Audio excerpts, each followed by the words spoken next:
And oh, we've got an ash Sneva. It's on the wall. He goes into a terrible whip, and we have a fire. The engine is ripped from the back of the car and comes tumbling across. A.J. Foyt was right behind him. He was able to avoid it somehow. But Tom Sneva is in the car. He's moving around. He's trying to get out. An incredible accident on turn number 68, Tom Sneva. There is fire. Sneva can't seem to get out of the car. The fireman is there, spraying it down. Question is there fire in the cockpit? But what a spectacular flip, and the fire suit hopefully will protect young Tom Sneva as he struggles to get out of the car, and Jackie, it appears that he is trapped in that car. Yeah, he is, but he's got lots of help there. They're obviously dousing the fire. You can't see the alcohol flame, of course, but he looks as if he's okay. He's certainly moving around. I don't think I've ever seen a driver move so easily after such a terrible accident. That's one of the most horrifying crashes I've ever seen. To have a driver come out of that, even moving in the way he is. Now look at the replay of the accident. They go into the turn together.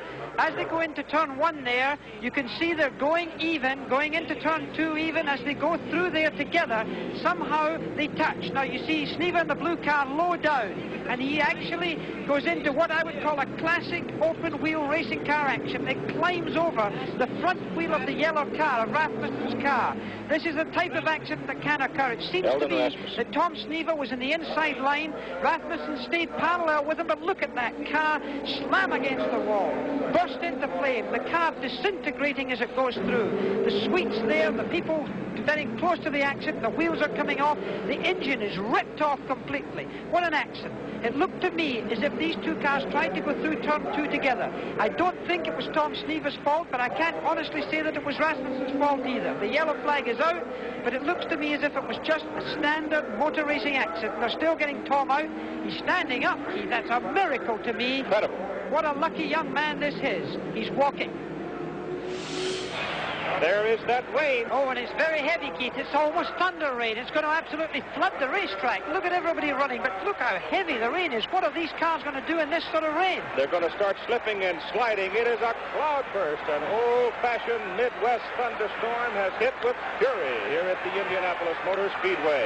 Remember, these cars have got slick tires on. They're not supposed to run in the rain. These cars can aquaplane at even about 20 miles an hour. You can see the starter, Pat Bidan, there. He's got the checkered flag in his hand. All right, let's check the standings now. It becomes vital. Who's leading? It is Bobby Unser who has the lead. Johnny Rutherford is second.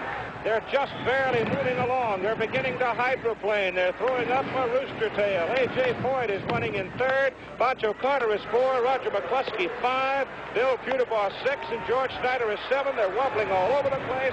There comes Unser and Foyt coming along. A.J. is a lap down, almost a lap down to Bobby.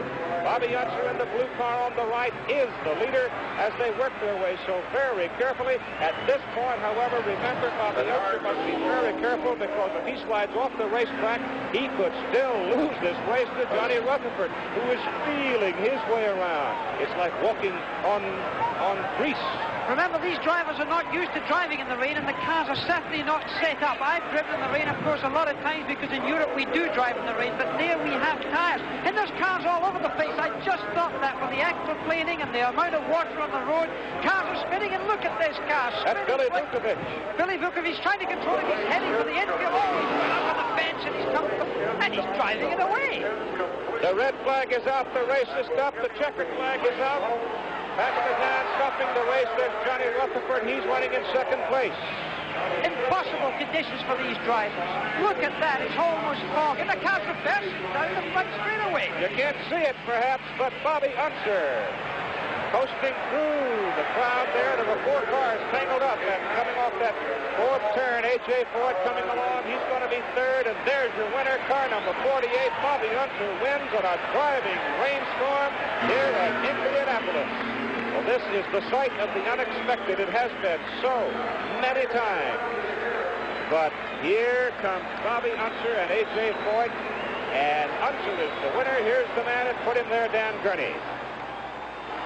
Dan Gurney, your car's just won the race.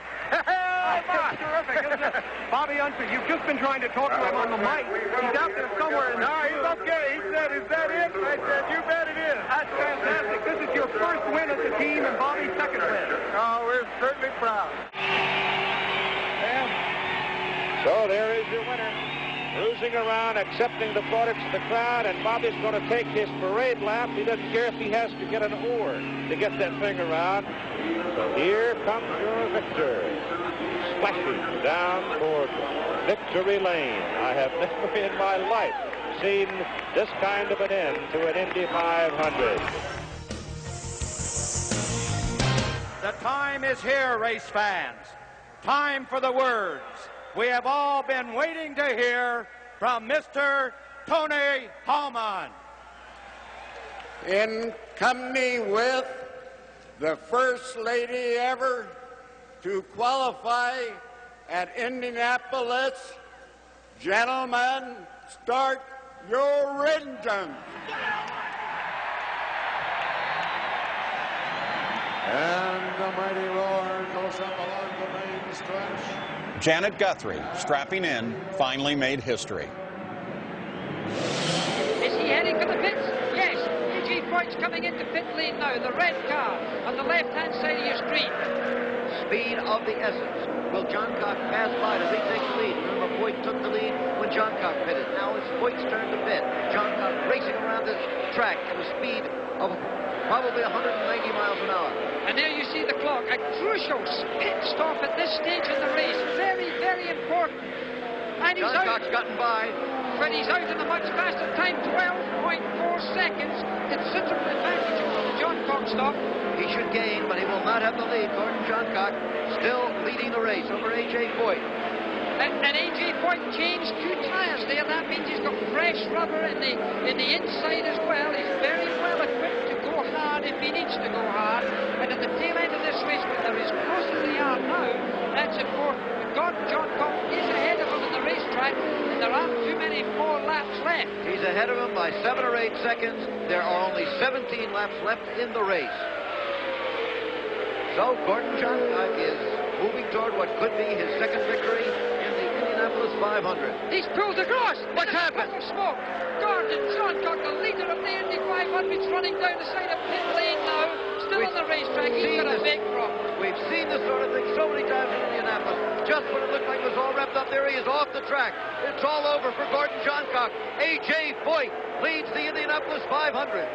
He can't get out the car quick enough. He's really getting out. He's struggling to get out. He's a tired man. Look at his head. He's tired. He's very tired. He's wanting to get out. There's no one near A.J. now. Almost staggering out the race car there.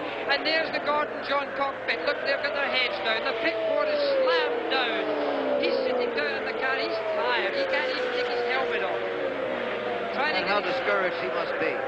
Victory right within his grasp. And there is A.J. Foyt. He must almost be disbelieving of what has happened here. Well, A.J. Foyt must now know that Gordon John Cox is out of the race. He's been told in his radio, I am sure. The crowd are screaming. You can hear them over the noise of these cars as Gordon John Cox now has his helmet off. I know the feeling. Coming down towards turn 3, it's the final lap of the Indianapolis 500. A.J. Foyt is going to make motor racing history. The first man ever to win this great race 4 times. It started in 1911. This is the 61st race, and no one has ever achieved this before. Stand by for the checkered flag. The black and white checkered flag, and in the pits, the red and white checkered shirts of the Gilmore Foyt team. It's all over. A.J. has done it. He has won his 4th Indianapolis 500.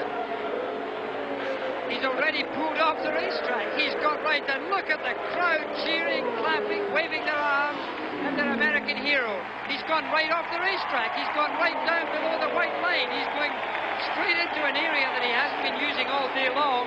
Jackie, this is the most exciting moment I think we've ever seen since we've been coming to Indianapolis. And A.J., of course, is, look at the arm, right up high. Still in motion, A.J. Foyt accepting the tribute that he has earned so well. And now he'll be getting the tribute soon from his own father in the pit crew there, from the other men who have worked with him so long.